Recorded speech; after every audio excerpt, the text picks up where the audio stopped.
Béatrice, 35 ans, est chef d'une entreprise d'automobile. Pour en arriver là, que de chemin parcouru.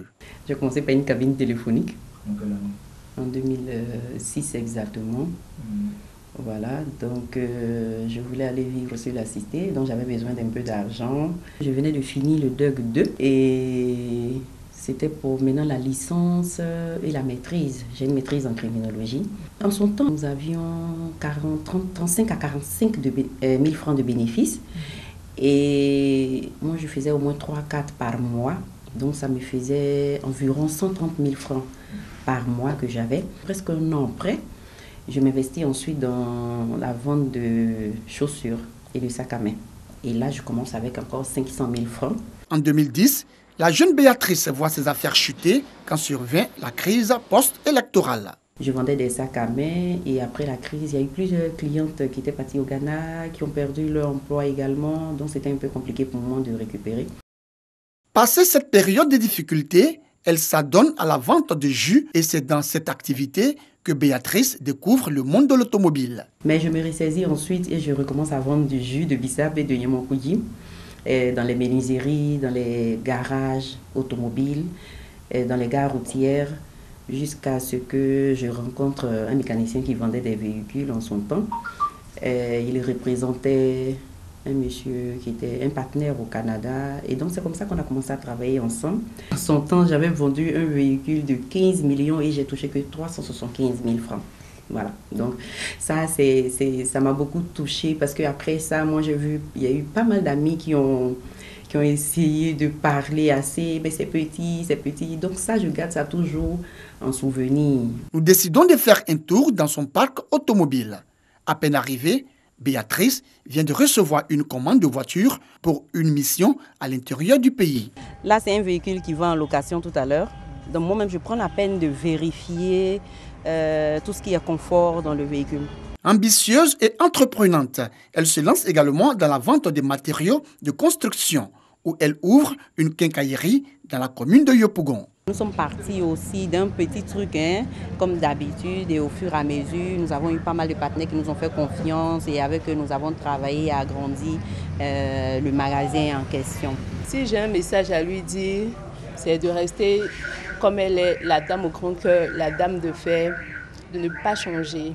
Adepte du leadership féminin et convaincue que la femme doit jouer pleinement son rôle dans l'évolution de la société, en 2018, elle se présente aux élections locales à Kwasi-Datekro, localité située dans la région du Gontougo. Depuis l'histoire de la mairie de Kwasi-Datekro, je crois en 1985, jamais une femme s'est présentée. Nos parents sont beaucoup musulmans, donc la place de la femme n'est pas vraiment aisée, c'est au second plan. Fort de toutes ces expériences, Béatrice est aujourd'hui coach en motivation.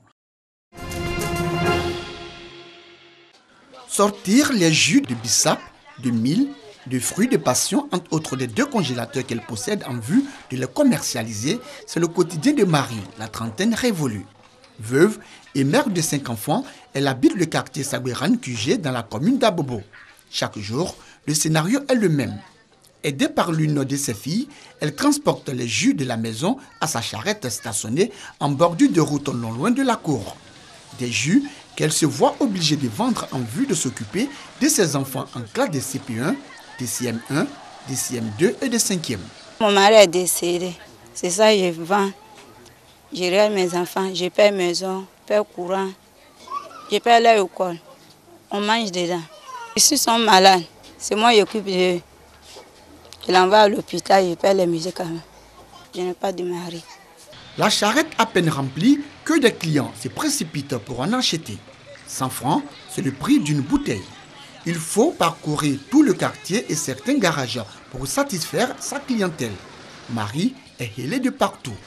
Passants, restauratrices, vulgarisateurs, infirmiers, vendeurs de pièces auto, ferrailleurs, tous sont servis.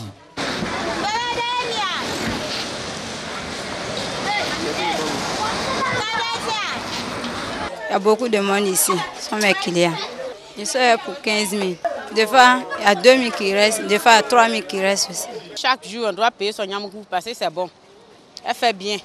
Elle met vrai sucre dedans, mais pas les sucres fabriqués d'une manière, quand tu bois, tu as mal au ventre, là, elle met pas dedans.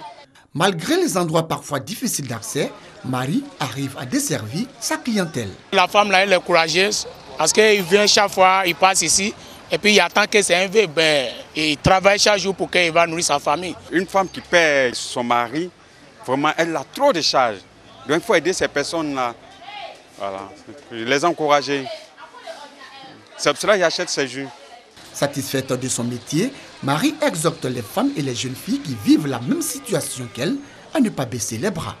Les jeunes filles qui sont à la maison, ils n'ont qu'à s'élever, faire le travail. Ils peuvent vendre.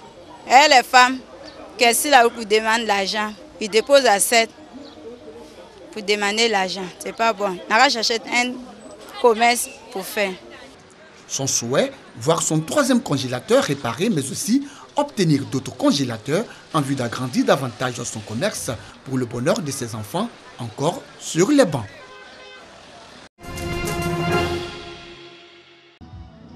Groupe scolaire Sungasu, des vivres en abondance, 17 tonnes de riz, 1260 litres d'huile, 369 cartons de sardines, le tout estimé à 22 millions de francs CFA.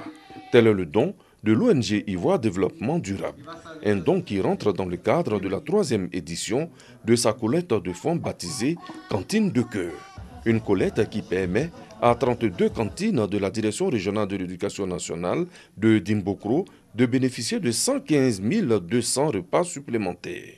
L'objectif est de fournir un repas chaud à midi à des élèves en situation de vulnérabilité dans des quartiers urbains et périurbains défavorisés, afin de combattre les carences alimentaires et leurs conséquences néfastes sur la scolarisation des élèves. Un don qui vient en soutien aux efforts du ministère de l'Éducation nationale à travers la direction des cantines scolaires qui veut garantir le succès scolaire des apprenants. Le programme d'alimentation scolaire a démarré en 1989 en Côte d'Ivoire avec 277 cantines pour atteindre en 2018-2019 5688 cantines scolaires.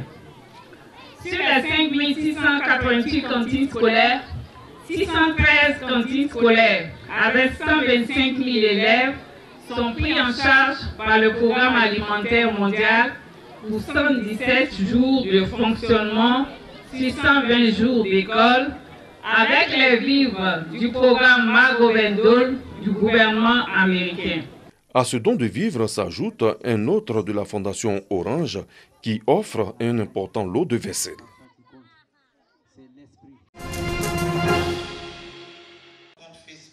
Salle de conférence du CHU de Boaké. Les sages-femmes en cette matinée sont propriétaires des lieux.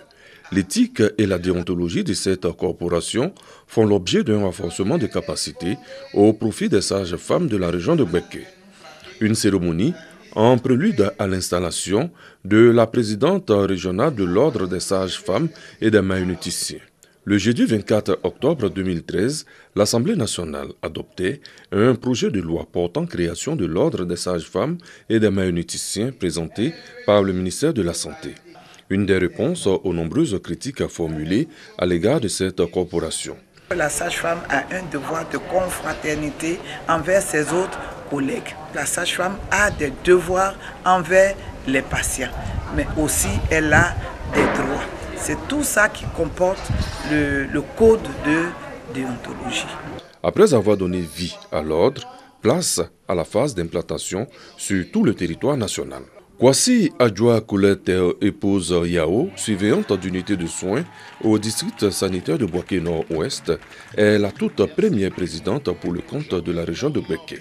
Sa mission, veiller sur la corporation. Une fois que le travail est bien fait, je pense qu'on peut réduire la mortalité tout en sachant que le matériel qu'on nous donne, si c'est de bonne qualité, si c'est suffisant, si la sage-femme a été bien formée, on peut réduire la mortalité maternelle sans faute.